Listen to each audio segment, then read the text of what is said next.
The big sleaze bat belongs to me.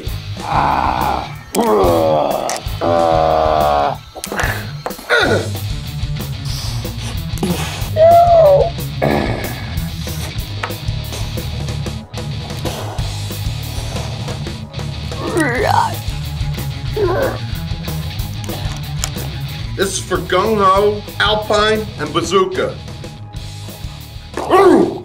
This is for Falcon. This is for me. This is for Duke. And this is for the US of A.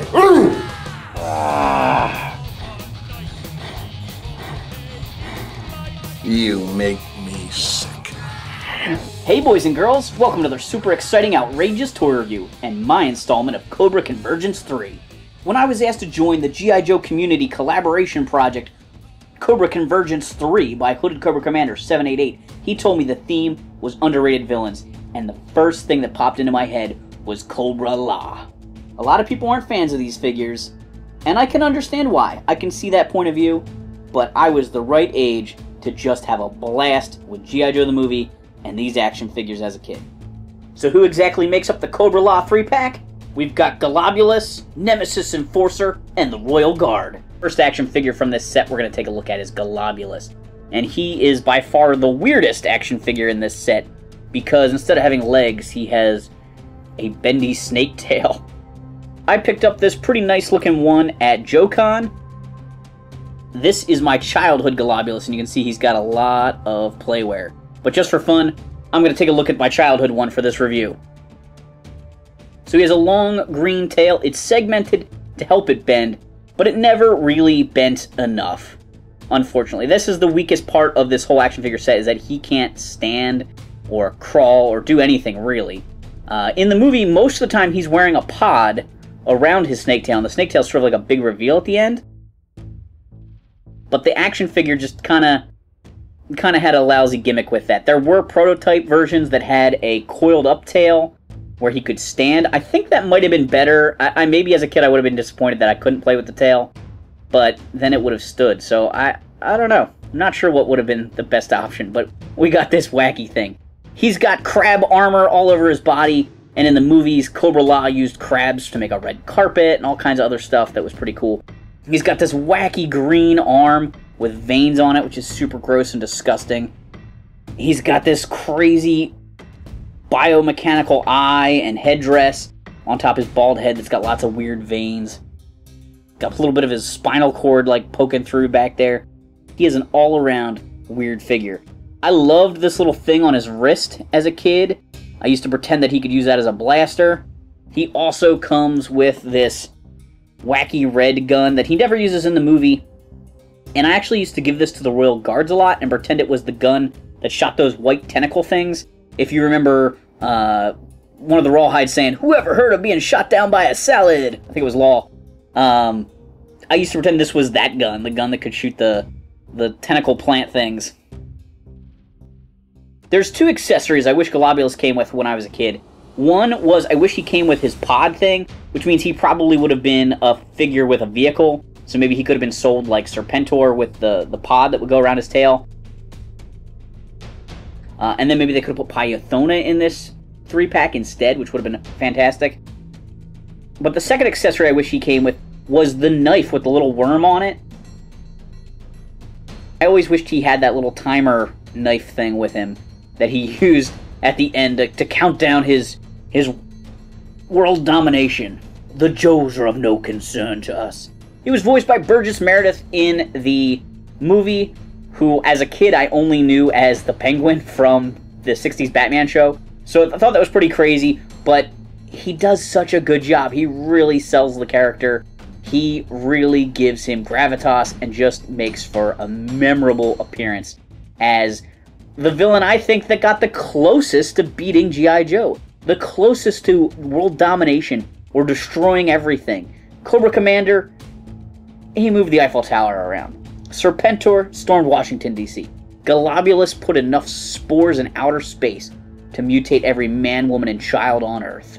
Next up, we've got Nemesis Enforcer, and I'm going to apologize now that he's got a lot of paint wear on him. This is my childhood Nemesis Enforcer, and he has been through a lot of battles with Sergeant Slaughter. Nemesis Enforcer is an odd purple, tan, and red color scheme. He doesn't exactly match himself from the movie, but I thought he was a cool figure as a kid. I think my only real complaint was, one, that his wings were a little small, and two, his spikes were a little bit small. In the movie, he can actually, like, grow the spikes. They get bigger when he needs to use them. So my friends and I would always just pretend that they were, like, retracted at this size and that they could grow. We also used to pretend these little pouches was where he stored, like, replacement blades. His things got broken off a lot in battle in our adventures, and we used to pretend he could store additional spikes in there because, you know, what were these things for? We never saw him use anything there. He doesn't come with any, like, knife accessories. They look kind of like knife sheaths. But he's got the same kind of crab armor. He's got this great texture all over him. And then he comes with two different backpacks. One is Batwings, which actually has, like, the furry patch between a bat's actual wings here, which is not, again, movie accurate, but it worked out okay. You know, we would just pretend that his wings were bigger, and he would fly around and pick guys up, pick Cobra Commander out of a stun and make it blow up. He also came with this wacky tentacle thing. Some people seem to say it's a backpack, like, for him, like alternate wings, but I don't know. Some people say it's for capturing G.I. Joes, because you can put it on them and wrap them up. Well, it's not bendy. It doesn't stay wrapped around. Like, they gotta use their hands to hold it. I don't know. I feel like the only thing my friends and I ever used this for when we were kids was once in a while we would pretend this was that crazy octopus thing that he throws at Sarge. Oh. Oh. Oh. When they're in the Terratron. The last figure to talk about is the Royal Guard. He's the army builder of this set. There was a ton of these guys that came up out of the snow and attacked the Joes, chanting,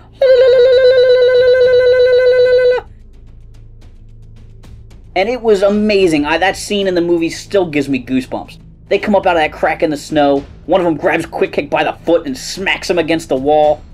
It's nuts. The one thing that these guys lack from that appearance is a cape. And as a kid, I used to sometimes put a Superpowers Robin cape on my Royal Guard. It was the best simulation I had.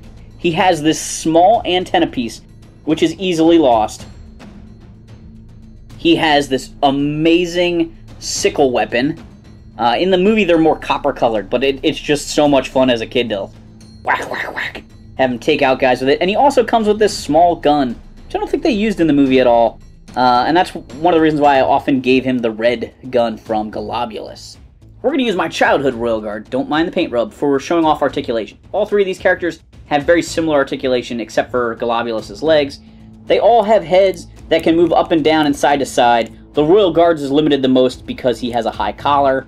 Golobulus and Nemesis Enforcer can look around more. They have standard G.I. Joe shoulders that can move out and around. The Royal Guard shoulder pad gets in the way just a little bit. There's a swivel at the bicep and a hinge at the elbow there. All the figures are held together with a rubber band. I think Golobulus is more of just a little peg that's inserted in there, not actually a rubber band. He has similar waist articulation. But the Royal Guard and Nemesis Enforcer have a rubber band in here that allows them to pivot a little bit. Standard G.I. Joe hips and knee joints. So these guys are all pretty flexible.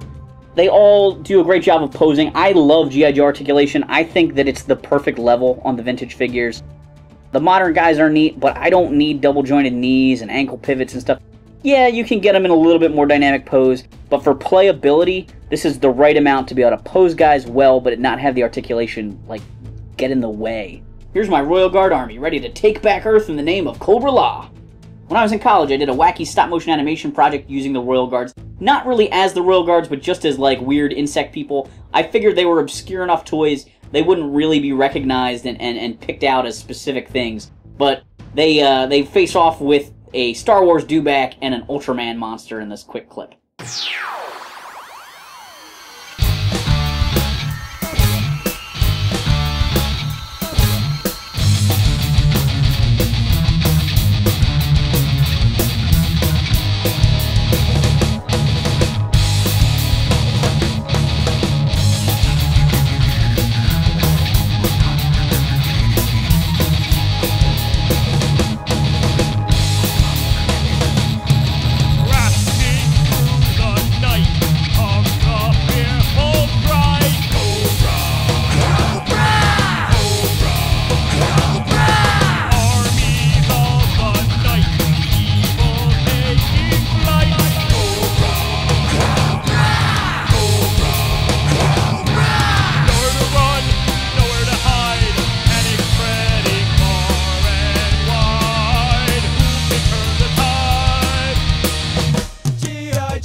reason I think Cobra-La is underrated is because they are those goofy, weird toys.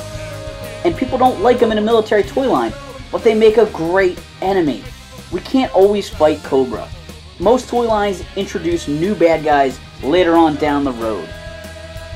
He-Man eventually started fighting Hordak instead of Skeletor. Lion-O started to fight the Lunatics instead of Mumra. These guys were still part of Cobra, but they added to it. I do understand.